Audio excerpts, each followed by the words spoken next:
दोस्तों नमस्कार, मैं हूं शैलेंद्र सिंह और आप देख रहे हैं हमारा यूट्यूब चैनल शब्द शैलेंद्र सिंह। आज हम बात करेंगे आम आदमी पार्टी की। हमारे साथ हैं अरुणा सिंह जी, जो इंडिया अगेंस्ट करप्शन के साथ शुरुआती दिनों में जुड़ी रही अरविंद केजरीवाल के साथ, और फिर वो 2014 में इस पार्टी से अलग हुए। आम आदमी पार्टी का जन्म इंडिया अगेंस्ट करप्शन मूवमेंट से हुआ और बहुत सारे लोग इस मूवमेंट से जुड़े, बहुत सारी उम्मीदें लेके जुड़े थे। आज जो हालात हैं, अरविंद केजरीवाल को दिल्ली के शराब घोटाला जो नीति बनी थी उसके तहत कोर्ट ने 15 अप्रैल तक के लिए जेल भेज दिया है। ऐसे में जो लोग उनके मूवमेंट में जुड़े रहे वो क्या सोचते हैं, इस पे बात करेंगे अरुणा सिंह जी के साथ। अरुणा जी, बहुत बहुत स्वागत आपका। आप थोड़ा सा बताइए कि जिस समय आप इंडिया अगेंस्ट करप्शन मूवमेंट से जुड़े, क्या सोच के जुड़े थे और कैसे वो दिन थे? देखिए, इंडिया अगेंस्ट करप्शन जो शुरू हुआ था वो भ्रष्टाचार के खिलाफ, क्योंकि उस समय भ्रष्टाचार से लोग त्रस्त थे और एक विकल्प मिलना था जनता को कि भ्रष्टाचार से हमें मुक्ति दिलाने के लिए तो लोकपाल विधेयक लाने के लिए बनाया गया कि एक अन्ना आंदोलन निकला। तो हम लोग अन्ना आंदोलन में निकल के जनता के बीच में यही कहें कि हमें इस भ्रष्टाचार मुक्त भारत की स्थापना के लिए हमें एक आंदोलन खड़ा करना है। आंदोलन में जनता का बहुत सहयोग मिला। लोग गली मोहल्लों में मोमबत्तियाँ कैंडल निकाल के, मतलब स्वतः ही निकल के आके लोगों ने आंदोलन से जुड़े। बहुत अच्छा ही रहा, आंदोलन पूरी तरह से सफल रहा। फिर उसके बाद ये होने लगा कि हम आंदोलन कर रहे हैं तो हमें एक राजनीतिक विकल्प देना चाहिए। अन्ना आंदोलन में हम लोगों का बलिया से एक यात्रा संदेश यात्रा निकला, तो जनता से आवाज़ निकलने लगी कि एक राजनीतिक विकल्प हमें देना है। उस राजनीतिक विकल्प को देने के लिए पार्टी में एक निर्णय लिया गया कि हाँ, हमें एक विकल्प देना है। कैसे देना है, किस तरह से देना है। हमारे कुछ साथियों ने, जिसमें अरविंद केजरीवाल जी थे, मनीष सिसोदिया जी थे, संजय जी थे, प्रशांत भूषण जी थे, योगेंद्र यादव जी भी थे, उसमें हम लोगों ने बैठ के, क्योंकि मैं दरअसल अन्ना आंदोलन की शुरुआत से लेके पार्टी की स्थापना से लेके एक सफ़र मुझे याद आता है कि जब हम लोग 2012 में वोट टू रिजेक्ट के लिए कि हम किसी भी कैंडिडेट को नहीं पसंद करते हैं, तो हम लोगों ने इसके खिलाफ भी एक आंदोलन किया था और कई ज़िलों में जा के कार्यक्रम हो रहा था। तो एक यात्रा हमारी यहाँ सिप्स हॉस्पिटल में ख़त्म हुई। एक गाड़ी ही थी, वो गाड़ी मेरी ही थी। मनीष जी उसको ड्राइव कर रहे थे, संजय जी उनके साथ बैठे थे, मैं थी और उनकी पत्नी अनीता जी थी। और रायबरेली का कार्यक्रम था, हम लोग जा रहे थे। तो मनीष जी से हमने कहा, हम लोग ये वोट नहीं देंगे, किसी को नहीं पसंद करते, हमको विकल्प एक देना चाहिए। मुझे ऐसा लगता है, मैंने अपनी मत दिया कि जनता के बीच हम लोग जाते हैं तो जनता कह रही कि आप एक राजनीतिक विकल्प दें। आप कह रहे हैं आप इनको वोट मत दीजिए, उनको मत दीजिए, तो हम कैसे क्या करेंगे। तो मनीष जी ने कहा कि मिल जाएगा, हम लोग कुछ ऐसा प्लान कर रहे हैं, जनता के बीच जाएंगे, फिर उनसे बातों को लेंगे। हम लोगों ने अपना घर परिवार बच्चों को जो समय दे सकते थे, तन मन धन से पूरी तरह से, कि व्यवस्था परिवर्तन की लड़ाई करने के लिए निकले। कि हम लोगों से भी, मैं व्यक्तिगत तौर पे, मुझसे भी, क्योंकि मेरे छोटे छोटे बच्चे थे, तो लोग मुझसे कहते थे कि मैडम ये राजनीति है, आपके बच्चे हैं, अभी आपको बच्चों को समय देना चाहिए बच्चों के भविष्य के लिए। तो मैं सबको जवाब देती थी कि अगर मैं आज समय दे रही हूँ और अगर ये व्यवस्था बदल जाएगी तो हमारे अगर 2 बच्चे खराब हो गए तो व्यवस्था अच्छी रहेगी, तो दोनों बच्चों का भी भविष्य अच्छा हो जाएगा। लेकिन अगर ये हमारी व्यवस्था इस दलदल में, तो अगर हम 2 को अच्छे भी बना देंगे तो वो इस दलदल में फंसे रहेंगे। लोग नौकरियों को छोड़ के आए, समय दिया अपना, बिना खाए पिए किस तरह से उन लोगों ने दिया कि व्यवस्था परिवर्तन का एक जज्बा जो होता है, क्योंकि हम लोग राजनीतिक व्यक्ति नहीं थे, हमारा कोई बैकग्राउंड राजनीति से नहीं था, राजनीति की ABCD भी नहीं आती थी।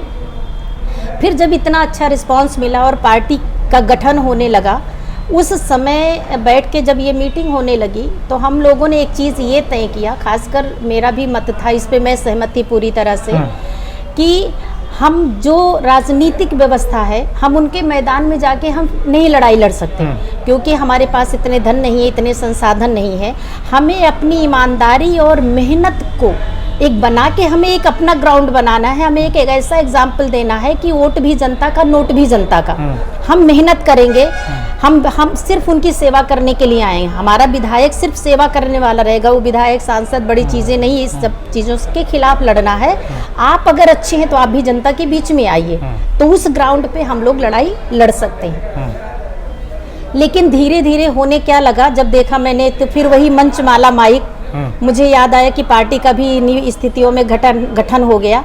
अभी एक घटना मुझे बिल्कुल अच्छी तरह से याद आता है कि योगेंद्र यादव थी, क्योंकि वो कोर कमेटी राष्ट्रीय टीम थी, तो उसमें एक प्रतिनिधि स्टेट से भी होता था। मैं यूपी से पूरी तरह से 4 जोनों में बांटा गया था। मैं अवध प्रांत की संयोजक होने के नाते चारों जोन के लोग हम ही को उत्तर प्रदेश से प्रतिनिधित्व करने के लिए किया जाता था। तो मैं सभी मीटिंगों में लगभग रहती थी।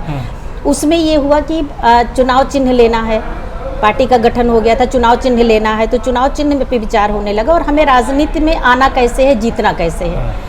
तो मुझे याद आता है योगेंद्र यादव जी ने एक अपनी जो भी था उनका अनुभव रहा, हम लोग तो बिल्कुल अनाड़ी थे उसमें। उन्होंने कहा कि भाई चुनाव का तो मैंने जो सीखा है, देखा है, उन्होंने ऐसे बोला कि मुझे बहुत अच्छी तरह से याद है कि उन्होंने कहा पहला चुनाव हम लड़ेंगे अपनी पहचान बनाने के लिए, दूसरा चुनाव हम लड़ते हैं हराने के लिए, और तीसरा चुनाव हम लड़ते हैं जीतने के लिए। तो इतने सालों में जनता के बीच में हमें जनता ने एक्सेप्ट कर लिया पूरी तरह से, हम क्या है कैसे हैं। बस जैसे उन्होंने ये बात कही तो तुरंत उस पर अरविंद जी ने कहा कि नहीं, मुझे इतना लंबा नहीं चलना, समय नहीं चाहिए, मुझे ऐसा रणनीति बताइए, ऐसी चीज़ बताइए कि मैं पहले ही चुनाव में लड़के मैं जीतूं, मुझे सत्ता में पहुंचना है। जब लोकसभा का चुनाव नज़दीक आया 2014 का, पहली बात तो हम लोगों का जिस चीज़ को लेके विभेद शुरू हुआ मेरे भी मन में, जब इन्होंने पहला चुनाव लड़ा और ये कुछ ही सीट से रह गए और इन्होंने क्या किया, सरकार कांग्रेस से इन्होंने गठबंधन करके कर लिया। वो चीज़ें हम लोगों को खली, इसलिए वो चीज़ हम लोगों को लगा कि हम ये करने क्या आए हैं। अरे हमें बहुमत नहीं मिला था, हम अपना इंतज़ार कर लेते, दोबारा फिर लड़ाई में जाते कि भाई हमारे पास बहुमत नहीं है, जनता फिर हमें चुनती, फिर हम सरकार देते। इन बातों को हम जैसे लोगों ने उठाया, हमने भी कहा अरविंद जी से कि हम करने के आए थे। आज तो हमें लग रहा है कि कहीं ना कहीं जिस राजनीति को बदलने आए थे हम उसमें बुरी तरह से फंसते चले जा रहे हैं, और हम ये भूल गए हैं कि हम करने के आए थे, करने क्या लगे। फैजाबाद का एक कार्यक्रम था, कुमार विश्वास जी का टिकट 2014 का फाइनल हो गया था अमेठी से, तो हम लोग एक ही गाड़ी से, संजय जी थे और सोनम जी थी, हम लोग गाड़ी पे बैठे हुए, जब लखनऊ से निकली हमारी गाड़ी तो बाराबंकी पहुँचे तो वहाँ माला वाला से खूब काफ़ी स्वागत हुआ। फिर उसके बाद रुदौली पहुँचे, वहाँ खूब माला से स्वागत हुआ। फिर सोहावल जब पहुँचे तो सोहावल तक मेरे दिमाग में आया, मैंने कहा संजय जी हम लोग करने क्या आए थे, करने क्या लगे। वही मंच माला माइक से लोगों को दूर करने के लिए जनता के बीच में हम भी उसी में कहीं ना कहीं। तो उस समय संजय जी ने कहा अरे अरुणा जी आप तो अभी नहीं जानती, राजनीति है, राजनीति में तो सब कुछ करना पड़ता है, अभी आगे देखिए क्या क्या करना पड़ता है। 2014 में ही फिर कुछ दिनों के बाद जब हम लोग चिंतन करना शुरू किए, 14 में जब घटना होने लगी कि जो अच्छे लोग हैं उनके खिलाफ साजिश रख के करके उनको पार्टी से बाहर निकालना।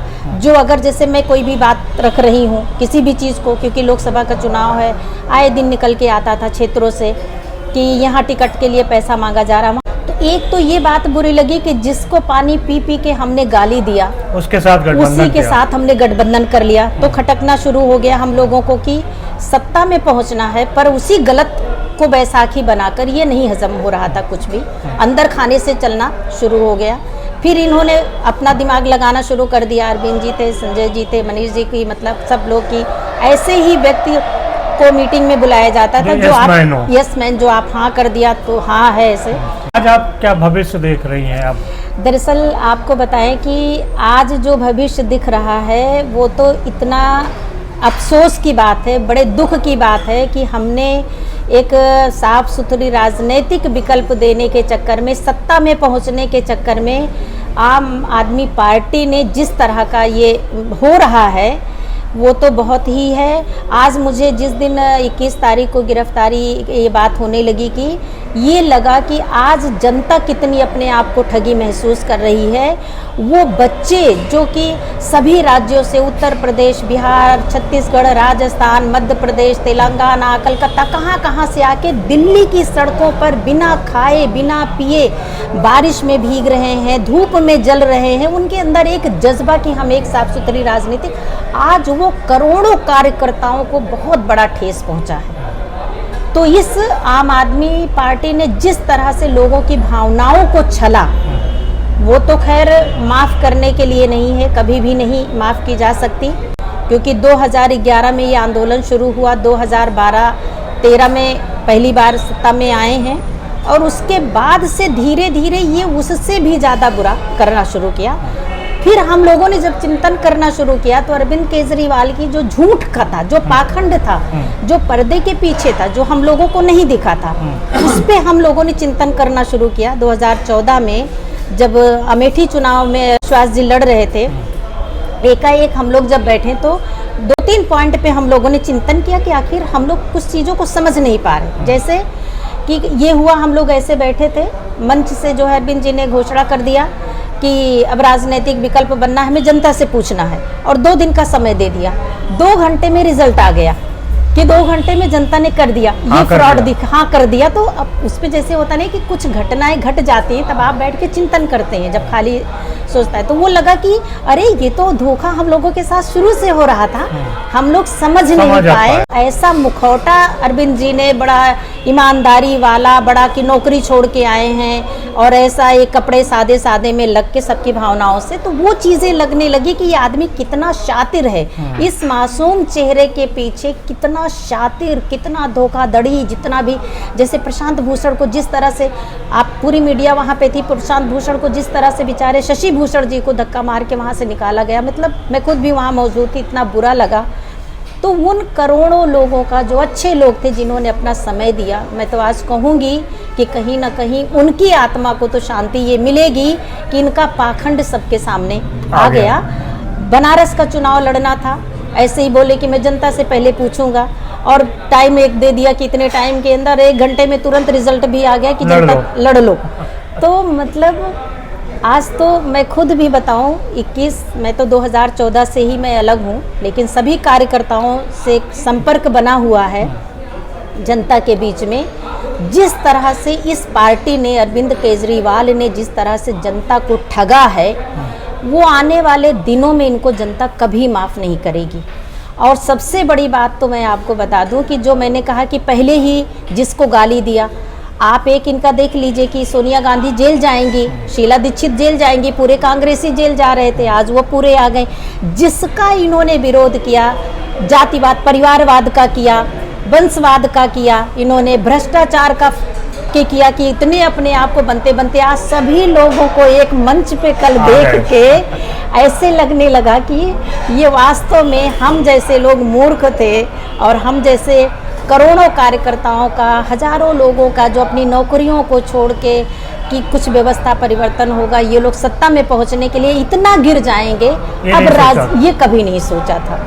तो दोस्तों, ये थी अरुणा जी के साथ बातचीत। इंडिया अगेंस्ट करप्शन के साथ जो आंदोलन शुरू हुआ था, वो दिल्ली शराब घोटाले के करप्शन में फंस के और ख़त्म होता नज़र आ रहा है। शुक्रिया आपका। जी नमस्कार।